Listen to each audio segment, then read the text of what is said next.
యేసు నామములో అడిగి పొంది ఉన్నాం పరమ తండ్రి. హల్లెలూయా.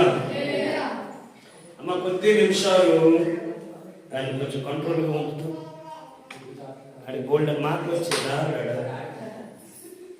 అని నేను కాప పెడతాడు. 2 రోజులు బాగా నాకపోతే దేవుని స్తోత్రం. హల్లెలూయా. కొంచెం నీ అమ్మ నమ్ముకున్నాడు కొంచెం కాపాడు. బబులోను దేశంలో చాలా ఆర్థికంగా ఇబ్బందులు పడి అక్కడి నుండి కూడా దేవుని బిడ్డలు అనబడిన వాళ్ళు వచ్చేసిన తర్వాత ఆర్థికంగా చాలా ఇబ్బంది పడుతున్నారు. వ్యవసాయం, ఎందుకంటే ఆశీర్వదించబడిన దేశంలో నుండి కూడా, దీవెనకరమైన దేశంలో నుండి కూడా ఇశ్రాయేలు ప్రజలు చాలా ఇబ్బందులు పడుతున్నారు. అది బబులోను ప్రాంతంలో నుండి వచ్చారు. మందిరాలు, పట్టణము కాల్చబడింది. చాలా ఇబ్బంది పడుతున్నారు. అప్పుడు యెషయా ప్రవక్త దినాలని ఆ ప్రవక్తతో దేవుడు మాట్లాడిన విషయాలు దాటి పడుకున్నప్పుడు అలా నేను మెసేజ్ని రెడీ చేసి ఉంచాను. కానీ దేవుడు అన్నాడు, ఇది కాదు, ఇది తర్వాత, ఇది వచ్చే వారంలో మాట్లాడదు, కానీ ఇదిగో నేను ఇదే అని చెప్పాను. ఇప్పుడు ఈయన ఆ యొక్క కానుకల వరకు ఆ డొనేషన్ చదువుతారని కూడా అనుకున్నా. కానీ దేవుడు మాట్లాడారు, ఈ సంవత్సరం సంఘ బిడ్డల్ని ఆర్థికంగా ఆశీర్వదిస్తాను అని మాట్లాడుతూ, ఆ రోజుల్లో ఎలాగైతే ఇశ్రాయేలు ప్రజల్ని దేవుడు దీవించాడో చెప్పి, మరి సడన్గా కాదు, చెప్పి చేశారన్నమాట. అందులో ఒక మాట, యెషయా ప్రవక్తతో మాట్లాడినటువంటి మాటలను కొన్ని ఒక విషయాన్ని చెప్పి తర్వాత ఆ రోజుల్లో ఉంటున్నటువంటి పరిస్థితుల రీత్యా సంఘ బిడ్డలైన ఇశ్రాయేలుని ఏ విధంగా కాపాడుకుంటూ ఫైనాన్షియల్ బూస్టింగ్, ఆర్థిక పరమైన దాని అభివృద్ధి అయినా రీఛార్జ్, ఫైనాన్షియల్ రీఛార్జ్.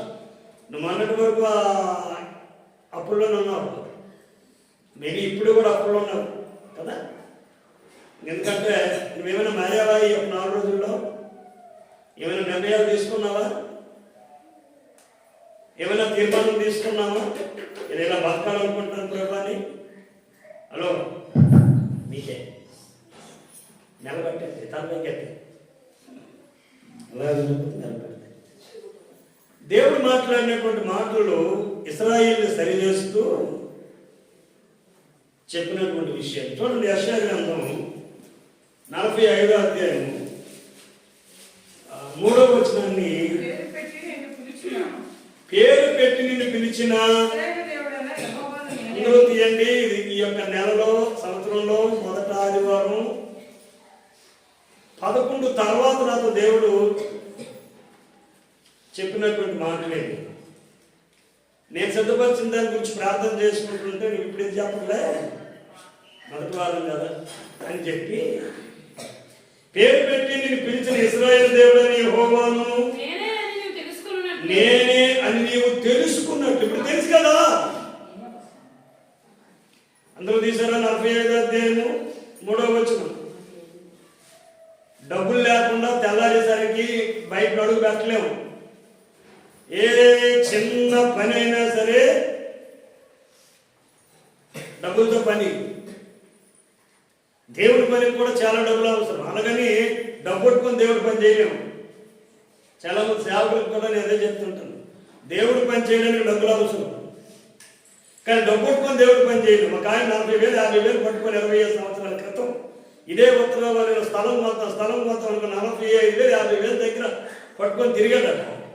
ఈ ఊర్లో ఉన్న, ఈ వీధిలో ఉన్న వాళ్ళే సాక్ష్యం ఇచ్చారు. కానీ మీరు భలేగా దేవుడు మీకు ఇచ్చాడండి. మందిరం ఊపిరైన తర్వాత ఆయన చెప్పాడు ఆ మాట. దేవుని స్తోత్రం. హల్లెలూయా.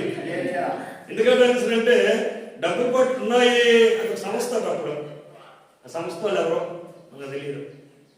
ఆ సంస్థ డబ్బులు పట్టుకొని తిరిగారట. కాదు దేవుడు అలా చేయలేడు. కానీ మరి ఇదంతా డబ్బులతో కావాలదా? డబ్బులతోనే అయ్యింది, డబ్బు లేకుండా అయ్యింది. కానీ ఏమంటాడంటే, నీవు ముందు తెలుసుకోని దేవుడైన యెహోవా ఆయనే అని. అంధకార స్థలములలో ఏముంది? నిధులు ఎక్కడున్నాయి? ఏమంటే అందుకని కర్మలు పడ్డాయి. అవి వెలుగులో తేవాలి ఆయన.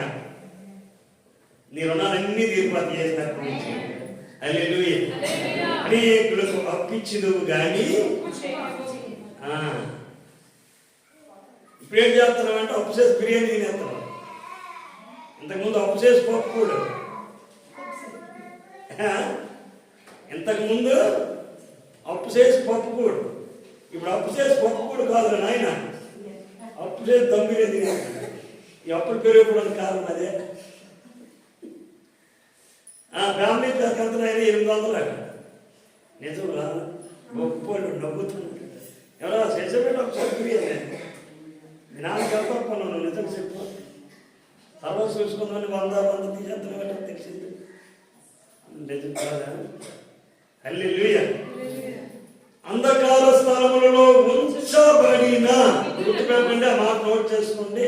ఉంచబడిన ఏంటి? నిధులు, ఫండ్స్. తర్వాత రహస్య స్థలంలో మరుగైన, ఉంచబడిన నిధులు, మరుగైన ధనము నీకిచ్చేదను. ఎవరంటారా? సైనికుల గారి మధ్యలో ఆయన ఇస్తే ఎలా ఉంటుందో తెలిసిన? నీవు ఆశించిన దానికంటే, నీవు ఊహించుకున్న దానికంటే అద్భుతం చేస్తాడు దేవుడికి స్తోత్రం. ఉత్తరాలు తెచ్చాడు, డబ్బుల్లో తెచ్చాడు. ఈ మనలో చుట్టుపక్కల పాస్టర్లు అనుకుంటున్నాను. ఇప్పుడేమో మీకే తెలియదు మరి అది మీకే ఎంత డబ్బు ఉందో. పాస్టర్ దగ్గర రేపు ఉండదు అట్లా పోతే కొన్ని డబ్బులు దేవుడికి స్తోత్రం. దేవుడు ఎవరికి ఇస్తాడు ఈ ధనము కదా? అవునండి, పెద్ద పెద్ద చర్చిలు ఆశీర్వదించబడుతున్నాయి. అంత పాపులేషను, పేదలు ఆశీర్వదించబడుతున్నారు, పేద పిల్లలు చదివించబడుతున్నారు, విధవరాములు ఆదరించబడుతున్నారు. ఈ మధ్యనే మీరు ఎన్నో లేదు, సాలేమాన్ గారు సాక్ష్యం, ఆ చర్చి ఓపెన్ చేశారు. దాన్ని బాగా కట్టి ఎక్స్ప్రెషన్ చేసి ఓపెన్ చేసి ఆయన డబ్బులు ఉండవు. దేవుడు దైవజనులను పట్టుకొని సంఘాన్ని కడతాడు. ఎప్పుడో పాత డైలాగ్ ఇది. సంఘము మందిరాన్ని, స్థలాన్ని విస్తరించబడతాడు. దేవుడు విస్తరించలేటు చేసేది ఎవరంటే దేవుడే. కానీ దైవజనుడు ద్వారా నిన్ను కడతాడు. నీ వాసన తెచ్చుకోడా, నీ వాసన తెచ్చుకోడా. నీ ప్రతి పేరు, పిల్లలతో పాటు కొత్తగా పిల్లల లిస్ట్ మొత్తం నా దగ్గర ఉంటుంది. ప్రార్థించినప్పుడు అంతా కూడా కుడి చేతిని మీ మీద పెట్టి ప్రతి పేరును ప్రార్థించడం జరుగుతుంది. ఎందుకంటే సంఘం అంటే ఏ ఒక్క మనిషి కాదు కదా. ఇప్పుడు ఎవరైనా నువ్వు తెలుసుకున్నట్లుగా నిధులను, ధనమును నీకు ఇస్తాను నమ్మాలి ఫస్ట్. అది ఆయన చేయగలడు. నువ్వు ఇచ్చినందుకే స్తోత్రం. నా రుణాలు తీరిపోగా నేను ఇంకోగలడు. 4 మెతుకులు పెట్టేటట్టు, 4 మొదలు అన్నం పెట్టేటట్టుగా నన్ను చేస్తావు. ఉందా నమ్మకం? ఉంటుంది. వేరే ఒకటి అన్నది కదా, నేను అన్నది నాకు అనుభవం. దేవుడు ఇస్తారు గట్టిగా అని ఉంటారు కానీ నాకు అంత సౌండ్ అనమాట. ఎవరు ఇస్తారు? సంఘ బిడ్డలు ఆశీర్వాదకారులు ఉంటే ఆ గ్రామానికి దీవెన, సంఘానికే కాదు గ్రామానికి దీవెన. దేవుడికి స్తోత్రం. ఎందుకంటే వారిని బట్టి, నిన్ను బట్టి ఆ ప్రజలు రక్షణలోకి వస్తారు. Praise the lord. చూడండి, సామెతల గ్రంథం 8వ అధ్యాయము 21వ వచనంలో ఒక అద్భుతమైన వచనం అక్కడ రాయబడింది. ఎవరమ్మా? ఏమంటున్నారు? నన్ను ప్రేమించు వారిని. Praise the lord. ఎవరిని? దేవుణ్ణి ప్రేమించే వారిని ముందు తెలుసుకో. దేవుడు నా ఆర్థిక పరమైనటువంటి హింస అంతా తొలగిస్తాడు. ఏదంటే రుణమంతా ఇప్పుడు ఆదివారం ఆరాధన మానేసి బాధపడుతున్న తర్వాత దేవుని కొరకు చాలా సందర్భాల్లో ఆర్థికంగా నలిగిపోతున్నామనే కదా. పిసిని కొడతానంటే నాశనం చేస్తాను, పిసిని కొడతానని నిన్ను కాదు. సమృద్ధిగా దేవుని కొరకు బ్రతికేటట్లు ఆయనే చేస్తాడు. ముందు ఆయన నువ్వు తెలుసుకో. ఏమైనా తెలుసుకోవాలి కదా, మరి ఇంక కొత్తగా తెలుసుకోవడానికి ఏముంది? కాదు కాదు, ఆయన మరుగై ఉన్నా అంటే ఏదో ప్లేసు అని తెలుసుకోవాలి. మరుగై ఉన్నా లేదా అంధకార స్థలము, రహస్య స్థలము.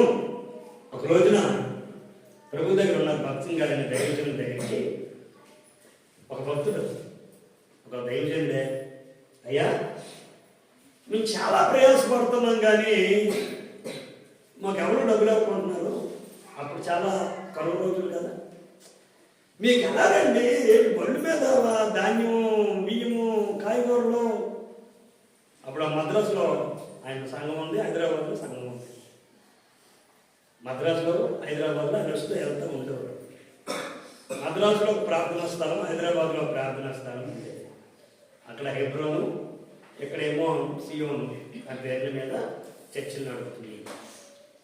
మద్రాసులో ఉన్నప్పుడు ఒక ఆయన ప్రశ్న వేసాడు, అయ్యగారు నేను ఎంత కష్టపడినా డబ్బులు అట్లా కష్టమే మిగులుతుంది, మరి మీరు ఎలాగండి అంటే రేపు రోజు చూపిస్తాను అన్నట్టు.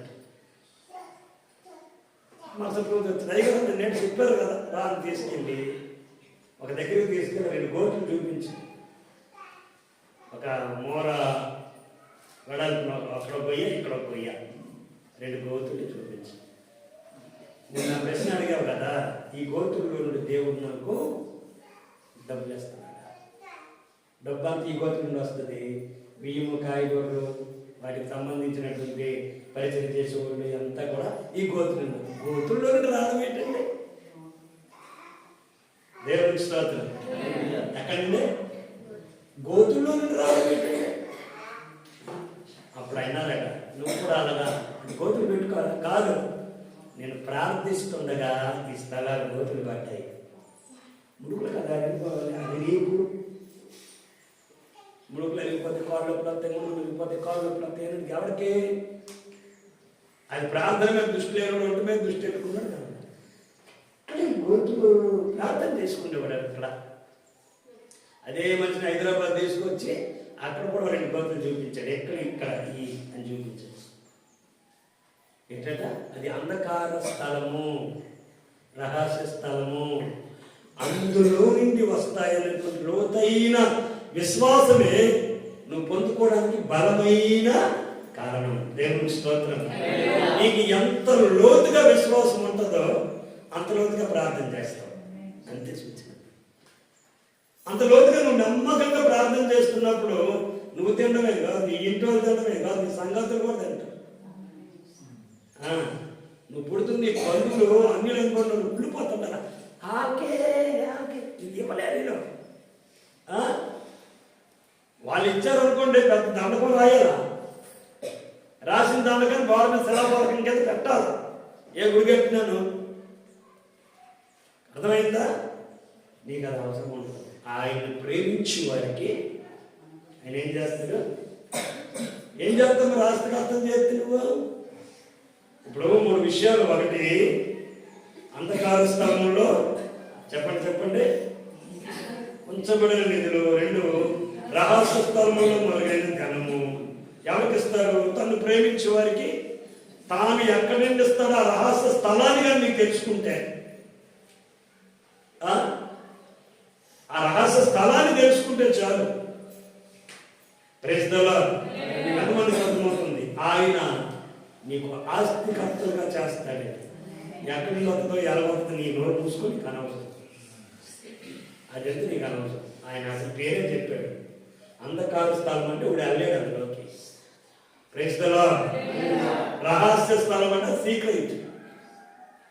దమ్ముడు వచ్చి గణపతిని తవ్వేసి తీసుకెళ్ళి ఏటీఎం బాక్స్ కాదు కాదు.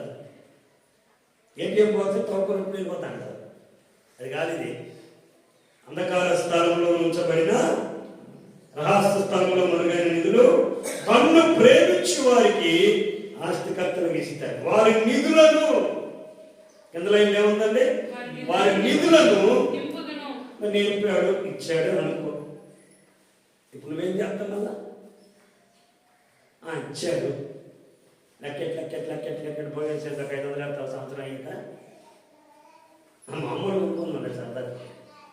లెక్కపెట్టి ఒక 5 రూపాయలు ఇస్తావా, ఆయన నిధులు ఇచ్చి, ఆరోగ్యం ఇచ్చి, కష్టపడడానికి శక్తినిచ్చి,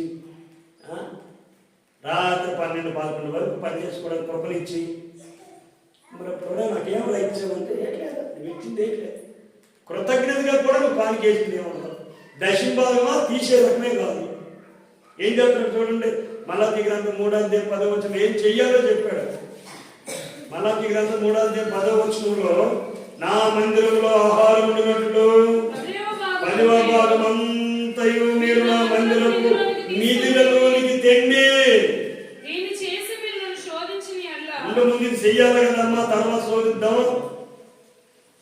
మలాకి 3:10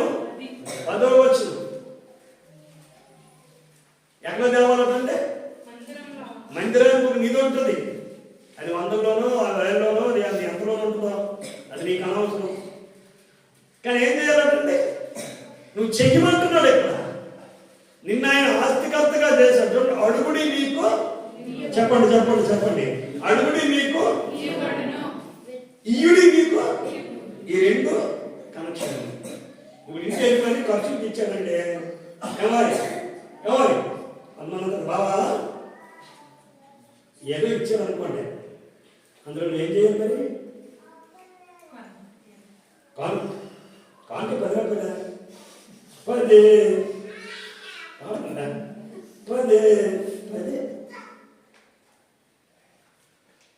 చెప్పాడు కదా ఆ తమ్ముడు. పేద విధవరాలు తనకి జీవనమంతయో, అందుకే పరిశుద్ధ గ్రంథంలో రాయబడి దేవునికి స్తోత్రం. నా మందిరములో ఆహారం ఉన్నట్లు నేను చెప్పానా?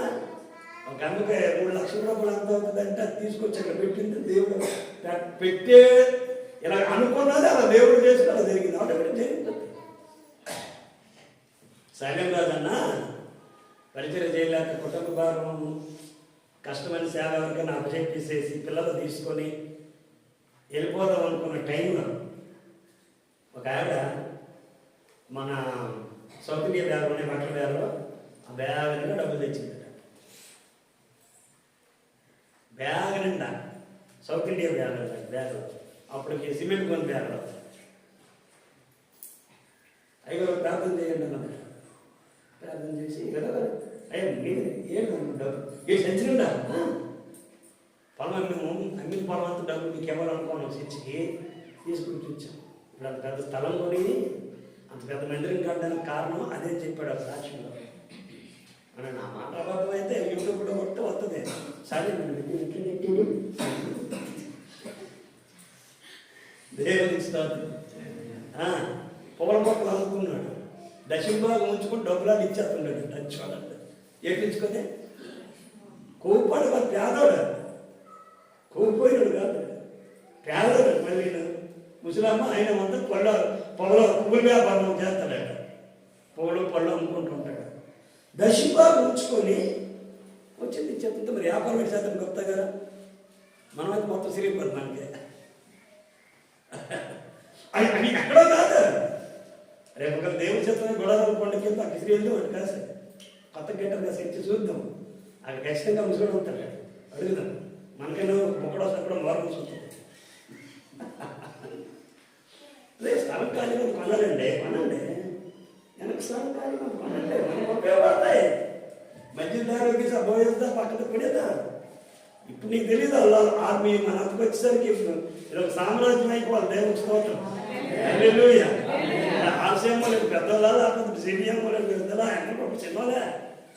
అందుకదా ఆయన ఇతరులు ఏమంతరం రాయబడింది, నీ నిధులను నింపుదని. అది నువ్వేం చేయాలి మరి? నింపబడిన తర్వాత నా గిన్నె నిండి అమ్మా మరి కింద గిన్నె గిన్నె నిండి పొంగుతుంటే కింద పని పెట్టేది, అది కూడా పోకుండా దాచింది. దేవుని స్తోత్రం. ఆ ఉజ్వలు ఎవరో తెలియదు, అది ఎవరో తెలియదు, కానీ అది చేశారని మనం చెప్పుకుంటున్నాం కదా, సాక్ష్యం అండి. చూడండి అక్కడ అన్నాడు, మీరు నా మందిరపు నిధులలోనికి తీసుకుని రండి, ఆ తర్వాత దీన్ని చేసి నేనేం చేస్తానో తెలుసా?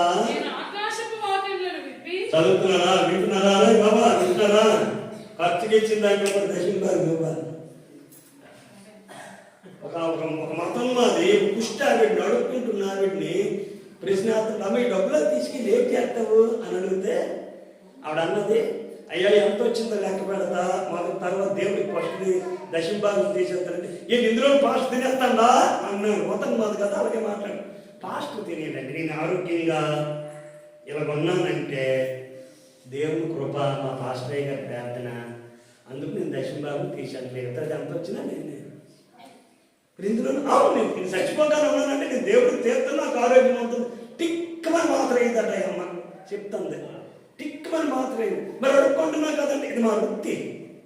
నువ్వేళ సన్యాసం అయ్యావో మరి మాకు ఇది వృత్తి, అడుక్కోవడం కూడా వృత్తే, నీకు తెలియదేమో అన్నది ఆయన. సరే ఇలాంటి గొర్రెలు ఉంటాయి అనుకుని వెళ్ళిపోండి ఆయన, మరి మాట్లాడినోటండి సరిగ్గా చెప్తే. ఇక్కడ ఏమంటున్నాడు? పట్టజ ఆకాశపు వాకింద్రను విప్పి, ఏ దీవెనంతా పట్టజాలంతా నువ్వు పట్టుకోలేవు. ఒడ్డును మొదలెత్తే ఇద్దరు ముగ్గురు లాగినంత చేపలు పడ్డాయి అంటే అది సామాన్యమైన మాటలు, అంత కొట్టుకోదు అనుకుంటాను. ఆయన కనుక మన భాషలో చెప్పుకుంటూ ఒక ఆర్థిక వరాన్ని విడుదల చేశారంటే నీ పిల్లల తరం సరిపోతుందండి. కాకపోతే ఆ రేంజ్లో నువ్వు నడలేకపోతావు, అడిగేయలేకపోతావు. దేవునికి స్తోత్రం. విస్తారమైన దీవెనను కుమ్మరించేదని సైన్యముల అధిపతులు. ఇప్పుడు మనం అగ్రికల్చర్ లో ఎక్కువ ఉంటాం కాబట్టి కొత్తగా జాగ్రత్తగా 11వ వచనం చూడండి. మీ పంటను తినివేయి పురుగులను నేను గద్దించెదను, అవి మీ భూమి పంటను నాశనం చేయవు. ఏం చేయబడండి? నాశనం చేయవు. గద్దిస్తాడు. గద్దింపు మందులు ఎక్కడ ఉంటాయి గుప్తా గారు? ఆ గద్దింపు మందులు మనం పిచికారీ చేసేసిన తర్వాత ఏం చేస్తాయి పురుగుళ్ళే? వాటి మీద చెయ్యి పెట్టింది ఏసు నామమున పంటను పోటు చేసే పురుగులు నాశనం అయిపోవాలి, ఇలా తయారు కాదు అని ప్రార్థన చేసుకుంటున్నాడు. మీకు చెప్పనా, ఈ మాట విని నవ్వుడు పార్వతమ్మని కొనుగోడాల్సిన ఈ వాక్యం ఆలకించింది. ఇంకోటి ఏంటంటే కొన్నాళ్ళ క్రితం చెప్పాను కదండి, ఏసన్న గారి దగ్గరికి ఒక అతను వచ్చి, అయ్యా 5 ఎకరాల వరి పంట పసుపు దగ్గర వచ్చి పాతుంది అయ్యా. ఎన్ని ఎకరాలు? 5 ఎకరాలు పంట. అసలు మన ఏరియాలో వరి పంట కష్టం కదా, చాలా ఖరీదైన ధాన్యం వేస్తానయ్యా, పసుపు దగ్గర వచ్చిందంటే దైవజనుడు ప్రార్థన చేసి కొబ్బరి నూనె తీసుకురాబోయా అని చెప్పాడట. ఆ సాయంకాలం కొబ్బరి నూనె తీసుకొచ్చి ప్రార్థన చేసి ఇది నీటిలో కలిపి మొత్తం జల్లే ఏసు రక్తం చేయమని చేస్తాడ. గుడ్డిగా నమ్మో, అందభక్తుడిగా నమ్మేయి. సరే ఎంత నీరు పడుతుంది అంత నీటిని ఆ కొబ్బరి నూనె కల్లా వేసేసి ఏసు రక్తం శిలువ రక్తం మొత్తం జల్లేసి ఒక దగ్గర నుండి పచ్చదనం ప్రారంభించబడి 3 రోజుల తర్వాత ఒక దగ్గర నుండి పచ్చదనం ప్రారంభించి మొత్తం అంతా కూడా అయ్యి మంచి పంట పండింది. సారీ పత్తి, వరి కాదు పత్తి పంట. ఇప్పుడు బాగా కాసింది, చుట్టుపక్కల ఉన్నా లేదా అంటే ఈయన మీద అసలు కేసు వేసాడు ఊళ్ళో. ఈయన ఏదో మంత్రం వేసాడండి, ఆ 5 ఎకరాల పత్తికి అటుపక్క పత్తి పంట ఎక్కువ కదా, ఈ 5 ఎకరాల పంటకి ఇదేదో తెగిలిస్తే పిచికారీ జాతులను విషంతో కొడుతూ ఏసు రక్తం సిలువ రక్తం అన్నాడు. మా పంట తగ్గిపోయింది, ఈ పంట ఎక్కువైపోయింది ఊర్లోనూ మున్సిపాలిటీ ఆఫీస్ దగ్గర తవ్వు పెట్టారు. ఇతను ఏమంటే ఏం జరిగిందో చెప్పు, నేనేం ఆడలేదండి అంటాడు. లేదు అన్నావాడు కదా అంటే ఏసు రక్తం అన్నా. మరి ఏసు రక్తం అంటే ఏది చెప్పు, నీకు ఏం జరిగిందంటే అయ్యా పసుపు తెగులు వచ్చింది, పసుపు తెగులు ఏదో తెగులు వచ్చింది, వీళ్ళందరికీ తెలిసి వచ్చిందా, అందరికీ వచ్చిందండి. మరి మీరేం చేశారు, ఏదో మందు, మరి ఈయన ఆ మందు కొట్టలా, ఏదో పేపర్షిప్ కాపాడు లేకపోతే కనిపించాడు నీటినా, మరి ఏదో అన్నాడు, మరి ఇది అలాగా మా పాస్ గారు చెప్పారు, పాస్ గారిని తీసుకొచ్చాడు తగుల్లోకి. ఎవరో పాస్ట్ గారు ఏసాను గారు ఎక్కడ ఉంటారు శారదా కాలనీనా, ఆయన ఫోన్ కలపండి ఉందని ఎవరు, అయ్యా మేము మున్సిపాలిటీ ఆఫీసులో మాట్లాడుతాను, ఇక్కడ గొడవ జరుగుతుంది, ఏంటి మంత్రం, ఏంటి మీరు ఏదో మంత్రం చెప్పారు, మంత్రం ఏంటి కాదండి, ఆయన ఎలాగైనా వచ్చారు, ఆయన వివరించి చెప్పారు. ఇదే ఒక యూట్యూబ్లో చెప్పిన తర్వాత అయితే మరి కేజీ మాత్రం అవుట్ స్పీకర్ పెట్టాడు, చిన్న ఫోన్లు కదా అవుట్ స్పీకర్ పెడితే ఆమె కూడా ఇదంలాగే చేయమనండి గొడవ గద్దానండి. నేను అలా చెయ్యకపోతే మరి దానికి చేయలేమండి, ఇది ఎవరైనా చెయ్యవచ్చు, మీరైనా మరి ఏసు రత్నాలు ఏంటన్నారట ఆయన. అక్కడి నుండి పండుగ ఆయన దగ్గరికి వెళ్తాం, ప్రతి ఒక్కరికి అక్కడ దించితే ఈయననే కూడా అయ్యో మీరు మళ్ళీ దుకాణం పెట్టలేదు, అమ్మేసి మీరే దేవుడికి ఇవ్వాలా, మళ్ళీ పత్తి మూటలు తెచ్చుకో చర్చి దగ్గర దించితే ఈ పత్తి నేనే చేస్తాను, మళ్ళీ నేను ఒక నెట్టుకోవాలి ఈ పత్తి వ్యాపారం కోసం, అరే నాయన మీరే మీ ఎట్లా అనేసి అది అమ్మేసిన తర్వాత అలా అభివృద్ధి అనేటటువంటిది చర్చిలో ఉన్న ఒక వ్యక్తి నుండి స్టార్ట్ అవుతుంది. అది విస్తరిస్తున్న కొలది ఇక్కడ రాయబడింది కదా, మీ పంటను తినివేయు పురుగులను నేను గద్దించెదను, మీ ఒంటిని తినేసే పురుగులను నేను గద్దించెదను. KDH DGH మీన్స్ గిన్స్ మర్చిపోతా ఉన్నాను అసలు పేర్లు, ఆమె అలా మర్చిపోతాడు తప్ప దాసపత్రిలో మర్చిపోతాడు, లేదు నామం మందు మాత పేర్లకు మర్చిపోతాం. దేవునికి స్తోత్రం. ఎప్పుడో వేసినట్టు ఉంది కదా ఈ పారాసెటమాల్, అవును ఇది ఎప్పుడు వేసావో నీకే గుర్తులేదు, నీ ఆరోగ్యం అట్లా మారుస్తాడు, అవునండి నీ పంటనే పాడు చేసేది నీ ఒంటిలో. స్తోత్రం స్తోత్రం. నీ ఒంటిన నువ్వు బలంగా ఆరాధిస్తే నీ గొంతున వాక్యంతో బొరనివ్వబడుతుంది, తలనొప్పి అని పేరు మర్చిపోతాను. Praise the lord. ఆయన దేవుడు అండి, రాజకీయ నాయకుడు కాదు, ఆయన దేవుడు. చూడండి, మీ ద్రాక్ష చెట్లు అకాల ఫలములను రాల్చుకున్నాను. దేవునికి స్తోత్రం. పరిస్థితి ఎట్లా ఉంటుందో చెప్పు నిలుచుకుందాం. లేని కారణాన్ని కాదండి, అక్కడ 26వ అధ్యాయము 10, 11, 12 ఈ 3 వచనాలు చదువుకుందాం. మీరు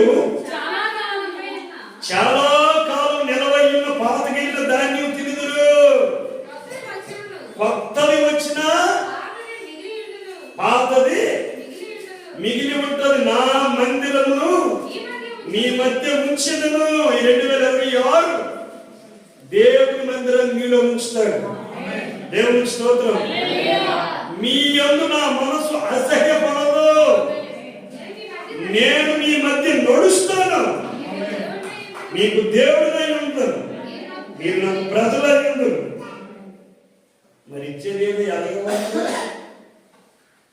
దశంభాగం గురించి చెప్పట్లా, నీవు అభివృద్ధి అవ్వాలని చెప్తున్నా. ముందు అదవు, నువ్వు ఆర్థికంగా ముందు అభివృద్ధి అయితే దశంభాగం ప్రతిష్టాత్మ తర్వాత ఆలోచించు.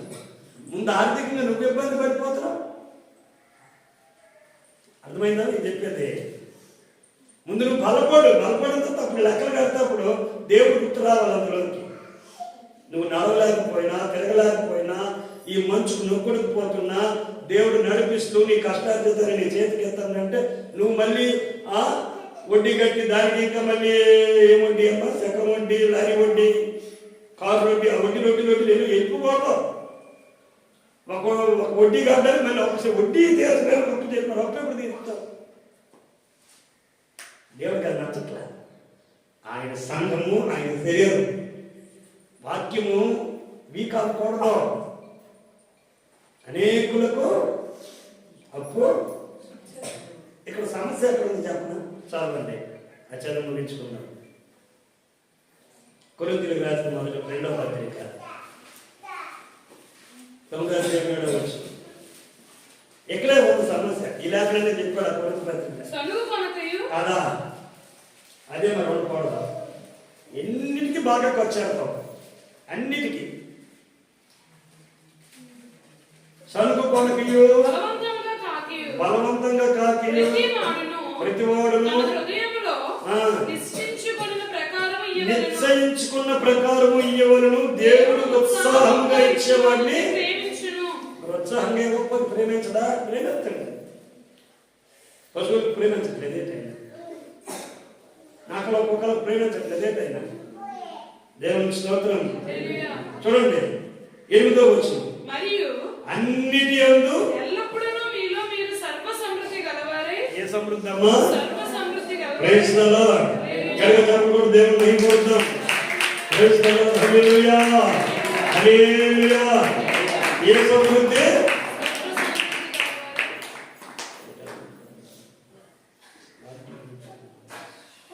నీకు ఇప్పుడు సమృద్ధి ఉండొచ్చు, కానీ దేవుడికి తృప్తి కాదా? నీకు సమృద్ధి ఉంది, కానీ నీకున్న సమృద్ధి దేవుడికి సంతృప్తి అనిపించలే. నీకు సమృద్ధి ఉండొచ్చు, మాకు ఎక్కడ ఉందండి, ఒక ఉంటే ఉన్న దాంట్లో నువ్వు సంతృప్తి అయ్యి బాబా స్వతంత్రం అయ్యా సరిపోతాయ్యా. ఇది కాకుండా దేవుడు అంటాడు, ఇది కాదు, మీరు మరియు అన్నిటి యందు ఎల్లప్పుడూ మీలో మీరే, మీలో మీరు, అది దేవుడు కోరుతున్నాడు. ఉత్తమమైన ప్రతి కార్యము చేయటం.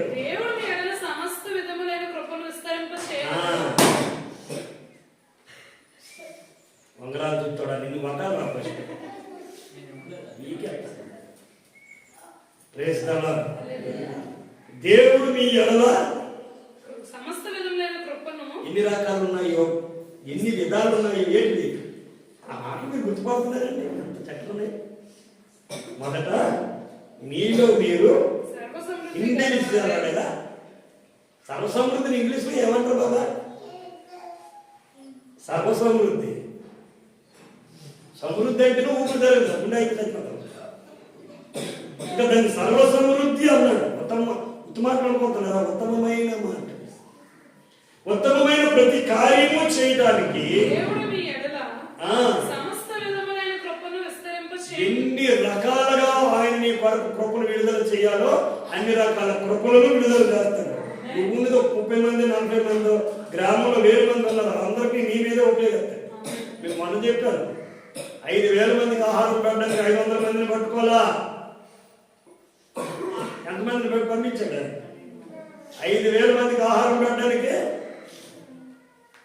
చెప్పండి. ఇద్దరునా? గుప్తగా కలిపి చెప్పారు. ఎక్కువ స్టెప్ ఎత్తే కనుక ఇద్దరినే. ఎవరు వద్దరు? గుప్తగా చెప్పారు. ఎవరు వద్దరు? భోజనం బాగా ఆ ఒప్పుకోరు పరిస్థితులు కూడా. ఆమె నన్ను వాళ్ళిద్దరు ఎవరండి? ఒక అక్క తమ్ముడు. వాళ్ళ దగ్గర 6 రొట్టెలు ఉన్నాయి. 5 రొట్టెలు 2 చిన్న చేపలు. అక్క తమ్ముడు చిన్న పిల్లలు. చెప్పండి గట్టిగా ఇవ్వగలంటే వాళ్ళిద్దరు దేవుని యేసు ప్రభు చేతిలో పెడితే అదేనండి మీ అభిప్రాయం అదేనా? అది పంపిణీ చేయడానికి ఎంతమందిని పెట్టాడు? 12 మందిని పెట్టాడు. వాళ్ళైతేనే కరెక్ట్గా పంపిణీ చేస్తారు. వాళ్ళైతేనే 12 గంపలు మిగులుతాయి. 500 మంది పెడితే అంటే 20 కొన్ని 20 కొన్ని నిజమే. ఎవరిని పెడతా? ఎందుకు పెట్టలేదు? సరిపోతారా 12 మంది 5000 మంది పెట్టడానికి, పంచడానికి? చాలా. ఒకవేళ మేము చాలమండి మరొక 10 మందికి పెట్టండి, వద్దు సాయంకాలమైన పర్వాలేదు మీరు చేయండి అండి. ఎందుకనంటే ఇంకా మిగలాలి. Praise the lord. ఎన్ని గంపలు మిగిలే? 12 గంపలు. 12 మంది పంచితే మనిషికి ఒక గంప మిగిలింది. పంచేవుడు ఉంటే మిగిలేదు ఎందుకు అవ్వదు? పంచేవుడు అడ్డగొట్టుకు వెళ్ళిపోతే ఇంకేం మిగులుతుంది? Praise the lord. హల్లెలూయా. 7000 మందికి ఇచ్చినప్పుడు 7,000 మందికి ఆహారం పెట్టినప్పుడు ఎంత మిగిలింది? ఎన్ని కాపులు మిగిలే చూసుకోండి. అందుకే ఇక్కడ ఏమన్నంటే మీ ఎడల సమస్త విధములైన చూద్దాం మరి అంత పొందుకుంటావు. అన్ని రకాల కృపలను ఆయన సాక్ష్యం నుంచి ఆయన నుంచి. కానీ నీకు ఉండాల్సిన స్థానం ఉండకూడదు. దేవునికి ఇస్తాను, ఇది దేవుని పేరు మీద చేస్తాను అని నువ్వు అనుకున్నప్పుడు, నేను మొన్న చిన్నదే చేశాను బయటకి. వాళ్ళ అత్తమానం ఫోన్ చేసి ఆశీర్వదించి పెట్టండి, దీవించి పెట్టండి. మనం చేసింది చిన్నదే. మెడికల్ పెట్టాం, తెలిసిన వాళ్ళకి మళ్ళీ ఎప్పుడు పెడతారు పాస్టర్ మంది బాగా పనిచేసి అన్నారు. 5 గ్రాములే చాలు, నాకు 5 గ్రాములే చాలు. మంచి క్యాంప్ పెట్టారండి. సమస్తమైన కార్యాలు, ఉత్తమమైన ప్రతి కార్యం సంఘం ద్వారా జరుగుతుంది. నీ ద్వారే ఊర్లో ఉన్న చదువులు చేపిస్తావు నువ్వే. అదేం కాదు, మ్యాటర్ కాదు. అందరికి పుస్తకాలు కొనిపిస్తావు నువ్వే, బట్టలు కొనిపిస్తావు నువ్వే. చూడాలిగా, కానీ నువ్వు మాత్రం అందించి ఏమక్క నువ్వు తీపు ఆమె సామెతలో మాట చేసుకుని నేర్చుకుంటాను. సామెత 3:9-10 వచ్చింది. నీ రాబడి అంతటిలో ప్రథమ ఫలమును నీ ఆస్తిలో భాగమును ఇచ్చి యెహోవాను ఘనపరచుము. అప్పుడు నీ కొట్లలో ధాన్యం సమృద్ధిగా ఉండును. నీ గ్రామములలో నుండి క్రొత్త ద్రాక్షరసం పైకి పొర్లి పారును. సరే బలంగా వచ్చింది. స్లోగా చదివితే బలంగా చదవాలి. అప్పుడు నీ కొట్టులో ధాన్యము సమృద్ధిగా ఉండును. ధాన్యం అంటే ఎన్ని రకాలండి? దాంట్లో ముగిద్దాం. ధాన్యం అంటే ఎన్ని రకాలు కొత్తగా తెలుసు అమ్మా.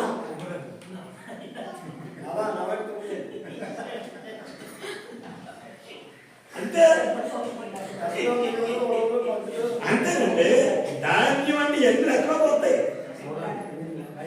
అందులో 2 రకాలు చెప్తారు. నెయ్యి 9 రకాలు ఇంకా ఉన్నాయి.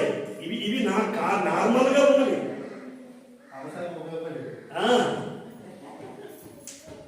ఇంచుమించు 18 రకాలు ధాన్యం తేలుతాయి లెక్క కొట్టుకుంటే. సీడ్స్ లెక్కలో ఉన్నవి అన్నీ కూడా.